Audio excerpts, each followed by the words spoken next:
Sveicināti! Šodien man ir divi mikrofoni, kuri ir baigi forši, baigi līdzīgi un tā tālāk. Šis ir manējais Rode NTG4 Plus un šis ir jaunais Sennheiser MKE 600, ko man iedeva Salinieka kungs. Paldies Salinieka kungam! Mērķis ir saprast, kurš no šiem ir labāks un varbūt šo Rodi man vajag izmest. Abi šie mikrofoni ir plus mīnus vienā cenā, tas ir kaut kur 260 naudiņas, jūs varat tos dabūt, atšķiras komplektācijas, bet mērķis pavisam vienkārši šiem mikrofoniem, jūs viņus varat turēt rokās un smuki izskatīties, ja? Bet nē, jūs viņus varat uzlikt uz kameras, tās saucamās puškas vai kaut kur studijā, shotgun mikrofoni, un iztikt bez tā, ka jūs spraužat sev klāt šito lavalieri. Tātad godājumie vlogotāji, filmētāji un tā tālāk. Šos jūs varat izmantot, viņus nevajag izmantot kā rokā turamos, ja, tad nevajag, nebūs skaņa. Liekam uz kameras, filmējam. Kas notiek? Šiem mikrofoniem, abiem diviem, tātad ir sānos redzēt restīte, tas nozīmē, ka viņi cenšas mazāk ierakstīt tās skaņas, kas notiek apkārt, un ierakstīt tās skaņas, kas notiek tieši priekšā, tātad tur, kur jūs filmējat. Mans mērķis šiem mikrofoniem ir tāds, ka man nebūtu jāsprauž klāt lavalieris katru reizi studijā kaut ko runājot. Kāpēc? Tāpēc, ka radio mikrofons studijā stāvot pie galda ir absolūti bezjēdzīgi, jo tā kamera atrodas metra attālumā un principā nav jēgas viņu tur kaut kādā veidā tur tagad pa gaisu raidīt un cerēt uz kaut kādiem radio trokšņiem. Reizēm to vajag, tas ir forši, ka jūs staigājat, ka tas ir cilvēks atrodas tālāk no kameras. Šobrīd, principā, studijā, visiem, kas studijā kaut ko dara, faktiski jūs varat izmantot šādus mikrofonus un dabūt ļoti labu skaņu. Salīdzināsim visus šos šodien konkrēti. Es gribu saprast, kurš ir labāks. Salinieks saka, Sennheisers ir labāks. Man līdz šim kaut kā Rode likās ļoti ok. Kāpēc šie mikrofoni divi un kāpēc viņi vispār ir unikāli? Tāpēc, ka abiem šiem mikrofoniem ir iespējams ielikt iekšā bateriju. Nu, patiesībā sakot, Sennheiseram ir iespējams ielikt bateriju, Rode ir iekšā lādējumā baterija. Sennheiseram jūs varat ielikt parastu AA bateriju iekšā, jā, un lietot, tā kā beidzas izmetiet ārā, ielieciet jaunu un smuki var aizskrūvēt. Abiem šiem mikrofoniem ir pieslēgums XLRs, un tātad jums vajag vadiņu, un jums vajag kaut kur to varat ielaist. Kāds ir plus no tās baterijas? Standartā, ja jums nav mikrofonā shotgunā iekšā baterija, jums ir vajadzīgs Phantom 48 voltu pulvers, kas ir lielajās kamerās vai speciālos rakstītājos Zoom, H5, H6 un tā tālāk. Tātad jums ir vajadzīga vēl kaut kāda kaste, kas maksā vēl naudu un tā tālāk. Plusiņš šiem jaukajiem ir tas, ka jūs varat ielikt iekšā bateriju, tātad mikrofonam ir pašam sava barošana, un jūs varat piespraust šo jauko smuko XLR TRS adapteri, kas, diemžēl, nāk līdz tikai Sennheiser kastītē. Rodes kastītēs šāds līdzi nenāk, jūs to varat nopirkt atsevišķi no laipnajiem Rodes izplatītājiem. Piespraužam adapterīti un piespraužam pie kameras pa taisno klāt un uzliekam uz kameras virsū un rakstam. Rodei, Sennheiseram nāk līdz ļoti smuks kamerai paredzēts mikrofona turētājs, kuru jūs varat ielikt zipspuldzes pēdā, pieskrūvēt un filmēt, bet, kā jūs redzat, acīm redzot, ne ar platleņķi, jo platleņķi jums būs iekšā šitas gals. Rodei līdzi nāk turētājs, ko jūs varat uzskrūvēt uz mikrofona statīva.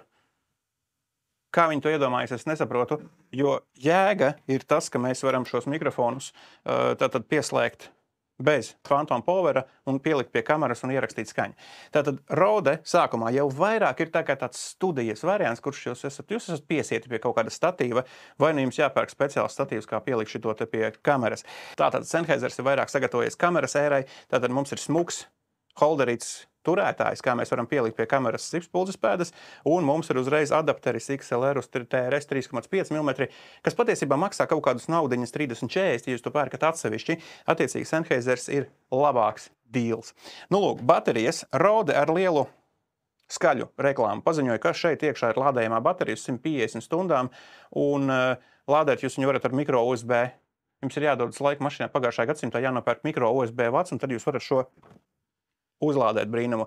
Tas ir no vienas puses ok, tā baterija patiešām tur diezgan ilgi, bet nav nekāda absolūta baterijas indikātora. Tad jūs nevarat pārbaudīt, cik tur ir palikušas tās stundas. Sennheiseram parastā AA baterija, kas vienmēr ir kabatā, ieliekat jaunu, strādās viņš, es nezinu, cik stundas, X. Viena lieta, kas man ļoti, ļoti kaitinā vienam no šiem mikrofoniem, tad ir šis putiņas virsū aizsargs, jā, pret, ne gluži pret vēju, bet visādiem defektiem. Sennheiseram šo mēs uzliekam, jā, redziet, reku mums ir podziņas, te mums standarta abiem diviem ir low cut un izslēgt bateriju, tad uzliekam Sennheiseram šo putiņu virsū, un viņš smuki aiziet līdz pogām. Superīgi. ņemam rodi, uzliekam, redziet pogas, ja mums tad ir lampiņa, kas nozīmē, ka baterija ir ieslēgta. Jāatceras, lai viņu var izslēgt vienmēr. Tad mums ir -10 decibeli, tad mums ir low cuts, high boosts, high frekvencija boosts, ja, kas ir forši, te ir mazliet vairāk funkciju. Neviens viņas nekad īsti neizmanto. Un liekam virsū šo putiņu, redziet, rekur pogas, rekur roda, ja, liekam virsū. Un šī puta superīgi nosedz visas 3 pogas. Fantastiski nosedz. Tas nozīmē, ka man ir tā kā jāvelk viņš atpakaļ ārā līdz brīdim, kad es atrodu tās 3 pogas, un tad te galā paliek kaut kas lien iekšā kadrā. Kaut kur nepārdomāts tas dizains, kaut gan tie mikrofoni abi divi tādā ziņā ir principā praktiski identiski, roze mazliet garāks, bet aktīvā daļa principā redzēt ir abiem absolūti vienāda. Diametri atšķirās, ja? Tātad rodei nav pārdomāts šis te, kas tas ir, ja? Tas. Un viņš nosedz visas 3 pogas, kas ir vienkārši muļķīgi. Sennheiseram tādā ziņā ir sajūtams, jā, uzreiz tas ir viss forši profesionāli, pogas paliek ārā, spraužam klāt ar vadu. Kāpēc es vazājos ar šiem XLR vadiem? Tāpēc, ka studijā lādēt to bateriju nav jēgas. Studijai baigi forši, jūs ieslēdzat kameru, ieslēdzas fantoms, ieslēdzas mikrofons, un jūs viņu visu smuki varat sākt halo ierakstīt. Ja jums nav, tad jūs varat izmantot šo. Sennheiseram nāk līdzi, rodei nenāk līdzi, tas jums ir jāpiepērk. Nu, var sakot, tādas ir niansītas, bet tās ir visas detaļas. Jā, šādi. Galvenais ir skaņa. Un kāpēc galvenais ir skaņa? Tāpēc, ka šiem mikrofoniem standartā ir jāatrodas ārpus kadra. Lai viņi nejauc jums to, ko jūs tur darat, nenovērš uzmanību un tā tālāk. Manā gadījumā tas ir kaut kur metrs 20 no manis. Mikrofoni atradīsies uz kameras pēc brīža, ko es pārbaudīšu, bet man ir arī vēl viens setups studijā tieši virs kadra. Šeit augšā ir stiprinājums, kas man tā kā ļauj to mikrofonu nolikt šeit augšā, ja? Un attiecīgi tad es viņu varu neredzēt, nedomāt par to mikrofonu, vienkārši redzēt, ka tā skaņa vienmēr ierakstās. Šādam uzstādījumam mīnusiņš ir tas, ka es nedrīkstu aiziet prom no kadra, jo es aizēju kaut kur malā vai kaut ko daru pie kameras, mikrofons paliek tur, tad skaņa nerakstās tik labi, kā tas ir lavalierī. Bet, ja jūs pamatā nodarbojaties cilvēks runājošā galva, jūs darat kaut ko pie datora, strīmojat, gameojat, vienalga ko, tad jūs sēžat plus mīnus vienā vietā, noliekat tā mikrofonu, jums ir rezerve tas 1,60 centimetri, kurā jūs varat atrasties, skaņu viņš rakstīs, vienmēr rakstīs, diezgan droši rakstīs, nebūs nekādi radio traucējumi. Tātad plusu, principā, šiem ir vairāk nekā mīnusu. Bet viens lielāks mīnusiņš, nezinu, vai lielāks vai mazāks, bet katrā ziņā vēl mīnusiņš, jums ir vajadzīga tomēr kaut cik telpa, kurā ir salīdzinoši laba skaņa. Tas gan ir diskutabli, kurš mikrofons vai šis vai lavs uzvedas labāk sliktā skaņas telpā, kur ir atbalsts, kur vēl kaut kas. Šiem vēsturiski nepatīk atbalsts, un nevienmēr viņa patīk, atkarīgs kādā virzienā tā atbalsts tur iet un tā tālāk, tur sākas jau kaut kāda skaņošana. Bet, ja jums telpa ir salīdzinoši tā kā ok ar kaut kādu skaņas izolāciju, kā man, tad jā, tiem, kas domā, tiem paneļiem ir jāatrodas priekšā. Viņiem nav jāatrodas aiz muguras, bet viņi atrodas aiz muguras, jo viņi baigi smuki izskatās. Man tieši tādi paši ir priekšā, tāpēc dara darbu. Ja, tātad šiem mikrofoniem tas neglābs jūs jebkurā situācijā, un, protams, jo tas mikrofons atrodas tuvāk, jo skaņa ir fantastiskāka, bet šādā studijas apstākļos pietiks runāt, uzlikšu mikrofons uz kameras un paklausīsimies, kā tad izklausās Sennheisers MKE600 pret Rode NTG4 Plus. Tagad abi mikrofoni man ir tieši virs kameras, uzlikti vienā attālumā, vienā leņķī, vienā virzienā, tātad viss būtu studijas apstākļi. Mikrofoni man ir pieslēgti pie Sony lielās kameras, caur XLR-iem šeit klāt, Phantoms 48 ir ieslēgts, un uzslēgsim tātad uz manuālo un uzslēgsim standartā kaut kur plus mīnus 5.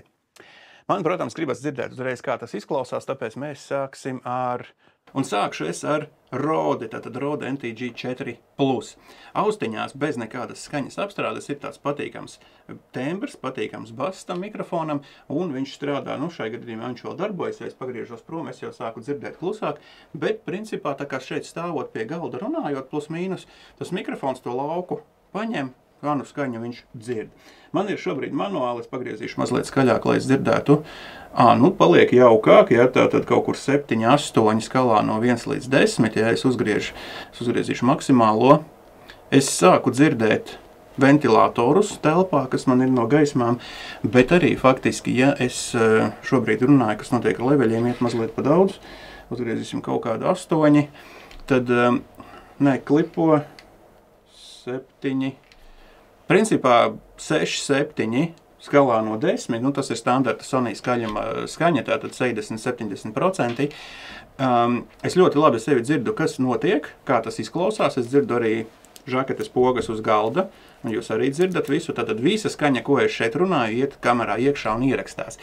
Paties, ko es stāstu par kaut kādiem vadiņiem, tad arī šo troksni jūs visu ļoti jauki dzirdat. No lava mīka jūs to nedzirdat, jo viņš strādā šeit tūmā tikai un uztver to skaņu, kas man ir šeit priekšā no mutes, nevis to, kas ir uz galda. Shotguns uztver visu skaņu. Ja es ieslēgtu tagad, piemēram, auto paklausīties, tad viss palika ļoti klusāk, leveļi atgriezās standarta, kā tam būtu jābūt. Tātad šobrīd mēs dzirdam Rode NTG4 Plus auto, un, protams, mēs dzirdam visas skaņas skaistu apstrādē, mazliet tur sagriezīšu, tā ir mana darīšana. Atgriežamies manuālajā, un šobrīd pārslēgsimies uz Sennheiseru. Un šis ir Sennheisers MKS 600 bez apstrādes. Levels ir tas pats, tātad man neiet sarkanē, dzeltenais līmenis, viss normāli. Skaņa kaut kur uz 60–70% kamerā. Pirmā sajūta - skaņa ir dzidrāka. Un diezgan izteikti, tātad mikrofoniem arī nav ieslēgti ne laukati, nekas, mikrofons iet standarta, ekvalizers nav aiztikts. Sennheiseram ir dzidrāka, skaidrāka skaņa. Skaņas no galda kameras viss ir tieši tāpat, tātad tas leņķis ir apmēram vienāds abiem diviem, bet Sennheiser skaņa man šai gadījumā izklausās, varbūt mazliet gatavāka, gribētos teikt, jeb katrā ziņā dzidrāka. Ja mēs pagriežam šo mazliet kaut kur vairāk uz 10, tad neskatoties uz to, ka Sennheisers it kā pēc aprakstiem ir 3 decibeli klusāks, vismaz Selinieks tā teica, bet tas ir salīdzinot ar ko, tad uzgriežot maksimālo jūtību, Sennheisers ir jūtīgāks nekā Rode NTG4 Plus. Un ja mēs aizējam uz auto, tad, protams, atkal leveļi atgriezas viss normāli, bet man tomēr patīk skaņu regulēt tā, ka es dzirdu un redzu, kas tur notiek. Pārslēgsimies atpakaļ uz manuālo. Tātad Sennheisers MKE 600 un Rode NTG4 Plus. Ziniet, Rode ir dobjāka skaņa. Varbūt dažiem patīk dobjāka skaņa, bet es teiktu, ka Rodei tādā ziņā ir vajadzīga labāka akustika, lai to skaņu varētu griezt skaļāk un tad dabūt ārā. Rode arī salīdzinot patiesībā šeit uz vieniem parametriem Rode ir mazliet klusāka, varbūt dēļ tā tembra, kā liekas, jo, ja es uzlieku tādu pašu skaļumu Sennheiseram, tad skaņa ir manās ausīs mazliet skaļāka, bet daudz dzidrāk. Tātad šobrīd atkal ir Sennheisers. Bet galu galā mēs runājam par mikrofonu, kas ir primāri paredzēts pieslēgšanai pie jūsu kameras. Tātad jūs uzliekat uz kameras, piespraužat vadiņu. Kamerā iespējams, ka jums ir ieslēgts automātiskais skaņas līmenis, ka gan es neiesaku, neviens to neiesaka, bet varbūt jums tāds ir. Ja jūs, piemēram, filmējat ar kaut ko no Sony ZV sērijas, tad tas automātiskais strādā patiesībā diezgan ok. Vai arī jums ir manuāli uzlikts tas levels, un jūs varat smuki ierakstīt tā, kā jūs to skaņu vēlaties. Studijas apstākļos, protams, jāatcerās, auto skaņas līmenis jums vilks līdzi visus studijas trokšņus, kas notiek, kad jūs nerunājat, ventilatorus, motorus, kaut kādas gaismu skaņas un tā tālāk. Tad tas viss tiks ierakstīts. Lavalieris tādā ziņā ir klusāks un mazliet jaukāks un mazliet vienkāršāks strādājums, bet atkal ķēpa par baterijām, vadiem un visu pārējo. Šobrīd man liekas, tā, klausoties ausīs bez apstrādes, bet tas arī bija mērķis. Ja man šobrīd būtu jāņem mikrofons, es ņemtu Sennheiser MKS 600 pilnīgi noteikti. Rode ir foršs, viņam ir jauks tembrs, viņš varbūt ir mazliet skaņa dobjāka, zemāka, vairāk varbūt izteikti ir bass. Es neesmu tik daudz pētījis speciāli, kāds ir ekvalizers vienam vai otram, bet Sennheisers ir smukāka, dzidrāka skaņa. Attiecīgi tur apstrādītie kaut ko mazliet piegriezt un to skaņu varētu dabūt ārā foršāku. Tāpēc, ka Rode ir dobjāks, man liekas tīri intuitīvi, ne intuitīvi, bet subjektīvi, ka Rode mazliet vairāk ņem trokšņus no lampām, jo man ir viena lampa, kas diezgan rūc šeit, un attiecīgi tas troksnis tur ir, viņš eksistē. Sennheisers pēc idejas it kā mazliet tīrāk, bet tas varētu būt rēķina, tas varētu būt uz augsto frekvencu rēķina, ka viņš vispār ir dzidrāks, un varbūt tāpēc viņš tos trokšņus mazāk, bet es tagad tā runāju vienkārši no tā, ko es dzirdēju austiņās. Bet kāpēc Sennheisers dzidrāka skaņa, kas ir forši, man tā skaņa patīk labāk, nāk līdzi jums smuks vadiņš XLR uz kameru, uz 3,5 mm TRS, kas ir forši, jo Rodes gadījumā jums tas ir jāpiepēr klāt, un jums nāk ļoti smuks stiprinājums pie kameras, kur viņš man palika. Te mums ir, jā, tātad Sennheisers ļoti smuks stiprinājums, kur vēl ir vadiņam vieta, tā kā jūs varat iesprost. Tad profesionāli sajūta, ja, un šo mēs attiecīgi varam jebkurā vietā pielikt pie kameras vai pie kēģa, pieskrūvēt, un viņam arī ir diezgan tāds jauks amortizators. Tātad, lai tas mikrofons lieki neķertu kaut kādus kameras trokšņus, viņš smuki amortizējas uz kameras, nekādu papildus troksni nerada. Rodes gadījumā jūs dabūjat šādu standarta stiprinājumu, kas jums ir jāskrūvē pie mikrofona statīva, jāliek studijā mikrofona statīvs, jāskaņo un tā tālāk. Kaut kur Rode ar šo ir mazliet trāpījuši garām, jo tas pielietojums, ja tas ir reklamēts, ka tas ir mikrofons ar bateriju, ko jūs varat izmantot pie kameras, kurai nav Phantom 48 voltu barošana, tad šis stiprinājums ir pilnīgi netēmā, un tas ir kaut kur no citas pasaules. Sennheisers tādā ziņā ir trāpījis ļoti forši, ļoti jauks uzkameras mikrofons, jā. Attiecīgi mēs viņu varam diezgan smuki šeit darbināt, ieliekam iekšā bateriju un slēdzam pa taisno mums pie kameras, kas ir jauki, forši un kompakti. Un zināmā mērā man liekas, ka Sennheisers ar šo mikrofonu iet tā kā pret Rodes video mikiem, kas ir pieejami dažādās kombinācijās ar iebūvētām baterijām un visādiem tur parametriem, regulējumiem, un kuriem arī ir diezgan jauka tātad vieta uz kameras paredzēta. Un Sennheisers, man liekas, šajā gadījumā mēģina tā kā 2 ar 1, jo jūs dabūjat uzkameras mikrofonu, plus šis ir jūtīgāks visādiem ASMR skaņu ierakstīšanai un universālāks, jo šo jūs varat izmantot daudz kur studijā. Jūs viņu varat pielikt XLR, likt pie lielajām kamerām, ar vadiņu pie mazajām kamerām. Šo video miku jūs varat likt tikai uz mazajām kamerām, tur nav nekādu XLR nekā. Te nav Phantom barošanas, te ir citi jūtības parametri un tā tālāk. Varbūt mazliet vairāk kontroles, tas ir kaut kāds Rode Video Mic Pro, kaut kas plus, nezinu kas. Un tagad jums ir 2 mikrofoni uz kameras, un jūs varat staigāt un visu kaut ko filmēt. Man liekas, ļoti superīgs produkts no Sennheisera, ļoti jauks produkts. Paldies Saliniekam, visticamāk būs jāmaina pret Sennheiseru. Es nezinu, bet katrā ziņā, ja būtu tagad 2 man jāizvēlās, es ņemtu Sennheiseru. Rode ir mazliet aplasīta komplektācija, un Sennheiser skaņa ir stipri jaukāka, vienkārši klausoties austiņās no kameras. Tas arī principā viss. Cenas ziņā viņi ir vienādi, atšķiras dažas lietas. Sennheisers ir jaunāks un nosacīti, principā, jā, firma ir profesionālāka, ražo vairāk profi tehniku. Rode ir tā kā vairāk ņemas pamatieru segmentu, bet, tas ir atkal diskusijas vērts jautājums, kam jums dodat priekšroku. Skaņu salīdzinājāt, varat izdarīt izvēli, lūdzu ņemiet par labu un lai jauki filmējas.